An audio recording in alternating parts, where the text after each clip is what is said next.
student. Now welcome in the Rubisco Biology. Myself M.K. Mewara. Now today we are going to what is the strategies of the crash course and the crash course की strategies क्या रहेगी, है ना। और इस पर बात कर रहे हैं की टॉप पर, है ना। एग्जैक्टली में बात करेंगे क्रैश कोर्स। तो वैसे आप सभी को पता ही है what is the crash course. Crash course is just summarise दो, सभी टॉपिक को अपन को समराइज करना है, ठीक है। इस अब इसमें अपने जोड़ दिया, बीच में अपन ने और जोड़ दिया की talk, not to full whole chapter, not to full details, only talk about the key concept. Okay, now अपन बात करते हैं कि किस किस टाइप से जो वीडियोज अपलोड होंगे अभी किन किन स्टूडेंट्स के लिए रहेंगे। तो ये बात क्लियर कर देता हूँ। आपके काफ़ी सारे स्टूडेंट को बहुत ज़्यादा डिफिकल्टीज रहती है। फॉर विच स्टूडेंट, कौन से स्टूडेंट मेरे इन वीडियोस को पढ़ सकते हैं।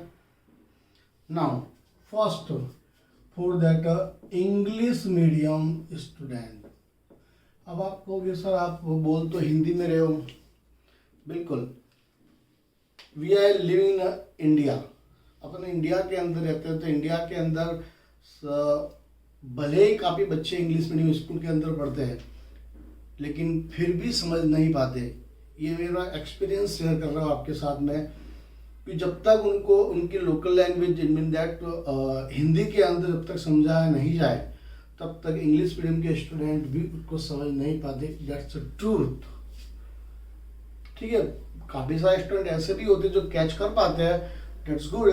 लेकिन अपन को मैं आज जो ले रहा हूँ सभी के सब टाइप के स्टूडेंट्स के अंदर कवर हो जाए। ओके, तो नाउ पहले ये किस स्टूडेंट के लिए रहेगा, for the English medium student and second is the Hindi medium student. तो हिंदी मीडियम के स्टूडेंट को भी चिंता करने की जरूरत नहीं है। उनके माइंड में भी ये क्वेश्चन आएगा कि सर आप बात तो इंग्लिश में पूरा लिख रहे हो तो किस तरह से करोगे। तो उनके लिए भी है कि कब तक हिंदी पे टिके रहोगे, कब तक। सपोज कीजिए आपने नीट का एग्जाम क्रैश कर दिया, पास हो गए आप जैसे जैसे करके, हिंदी मीडियम से पढ़कर भी MBBS कॉलेज मिल गई, वहाँ पे कहाँ हिंदी लाओगे। वहाँ पे सब प्रोफेसर आपको इंग्लिश में पढ़ाएंगे। इसीलिए तो इंग्लिश मीडियम वालों के लिए अंडरस्टैंडिंग हो गई और हिंदी मीडियम वालों के लिए प्रैक्टिस हो गई। इनके लिए अंडरस्टैंडिंग हो गई, इनके लिए प्रैक्टिस हो गई। Second thing same for Gujarati medium. Gujarati medium के लिए भी ये कंडीशन रहेगी सेम, वही प्रैक्टिस। क्योंकि आगे MBBS में जब भी जाएंगे बच्चे, है ना, MBBS में जब भी जाएंगे तो वहाँ पर आपको हिंदी या गुजराती नहीं मिलेगी। आपको फुल आपकी स्टडी करनी होगी इन इंग्लिश लैंग्वेज। और इंग्लिश मीडियम स्टूडेंट के लिए क्या रहेगा कि बेटर अंडरस्टैंडिंग होती है, तभी आप MCQs को सॉल्व कर सकते हैं। केवल हवाई बातें करने से क्लासों के अंदर we are studying in only English medium, कोई मतलब नहीं है इसका, जब तक कि आपको प्रॉपर अंडरस्टैंडिंग नहीं हो जाती।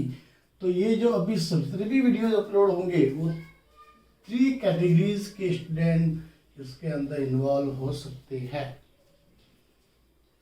क्लियर?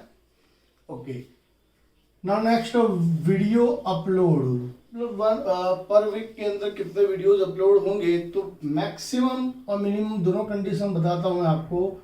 4 to या 4 और मोर देन 4 इन वीक। मीन्स अगर बात करें अपन एक वीक के अंदर आपके मिनिमम 4 वीडियोज अपलोड होंगे, या मैं करूँगा, माई टीम करेगी, या हो सकता है इससे अगर ज़्यादा वीडियोस बने हैं तो ज़्यादा भी हो सकते हैं। तो आपको बिल्कुल कनेक्टेड रहना है।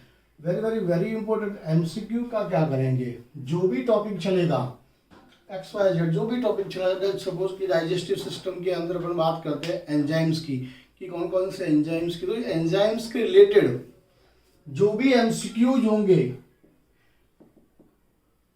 है ना, जो भी MCQs होंगे वो आपको खुद को ही घर पे सॉल्व करने हैं। आपको आप बताना तो मैं आपको, है ना, बिल्कुल प्लेटफॉर्म बता दूंगा कि कहाँ MCQs मिलेंगे, कौन सी बुक प्रेफर करनी है। ठीक है, आफ्टर कंप्लीटिंग द चैप्टर, पूरा कंप्लीट होने के बाद we will solve MCQs in a specific special class. एक स्पेसिफिक क्लास के अंदर हम फिर पूरा MCQ का क्लास लगाएंगे, जिसके अंदर हम बात करेंगे कि किस तरह से हम MCQ सॉल्व करने हैं। तो आई थिंक आपको पूरी बातें समझ में आ रही है मैं क्या समझाना चाह रहा हूँ। बिल्कुल हवा में ना रहे, पैंडेमिक टाइम है, घर में रहना ही है वैसे ही, तो कुछ क्यों नहीं अच्छा किया जाए। वैसे यूट्यूब के ऊपर बहुत सारे वीडियो अपलोड होते रहते हैं, तो कोई बड़ी बात नहीं है। मैं जब छोटी सी कोशिश कर रहा हूँ आपके सामने, तो please be connected with me. Okay, now strategies क्या रहेगी, that's a very very important point. बहुत सारे टीचर्स समझाते हैं, नहीं समझाते, बट मैं ये समझाना चाहूँगा आपको कि एक्चुअली होता क्या है कि बहुत सारे स्टूडेंट क्या करते हैं, टीचर्स भी क्या करते हैं कि पूरे साल पूरे ईयर बस एक ही चीज़ के पीछे पड़े रहते हैं। नहीं, जब तक किसी काम के अंदर स्ट्रेटजी नहीं होगी, जब तक आपकी स्टडी के अंदर प्रॉपर अगर प्लानिंग नहीं होगी, तब किसी भी एग्जाम को या अपने काम को आप पूरा नहीं कर पाओगे। तो यहाँ मैंने कुछ ना ऐसी प्लानिंग आपको समझाई है। टोटल 11 और 12th की बात करें बायोलॉजी की, तो टोटल 10 यूनिट है। Okay, you know very well, 10 unit है। कितनी आपके 10 यूनिट। उन 10 यूनिट के अंदर से आपको मेजरली जो यूनिट पे फोकस करना वो कौन कौन से, human physiology, plant physiology, genetics and cell structure and function and reproduction, ये यहाँ तक। क्यों? Because of that these 5 units are tough and questions are coming, major questions are coming from this portion, या इस पोर्शन से ज़्यादा question आने के चांसेस रहते हैं। तो माइंड के अंदर ये भी क्लिक करना है अपने को कि इनको साथ करने के साथ साथ क्या क्या चीज़ें क्लियर हो रही है, टफेस्ट पार्ट भी आपके क्लियर हो रहा है, साथ ही साथ मैक्सिमम क्वेश्चन किस पार्ट से आएंगे वो इनसे तो पूरी कर बात करें 100% के अंदर से बात करें तो 62.2% questions are coming from this part in a NEET exam. बस अदर देन जो लेफ्ट 5 यूनिट है उसमें से केवल कितना आ रहा है, 37.8%। तो सबके माइंड में एकदम बात क्लियर होनी चाहिए कि अपने को ज़्यादा मेजरली बात किस पे करनी है, इसी पे करनी है, और अपन भी स्टार्ट किससे करेंगे, इसी वे में करेंगे।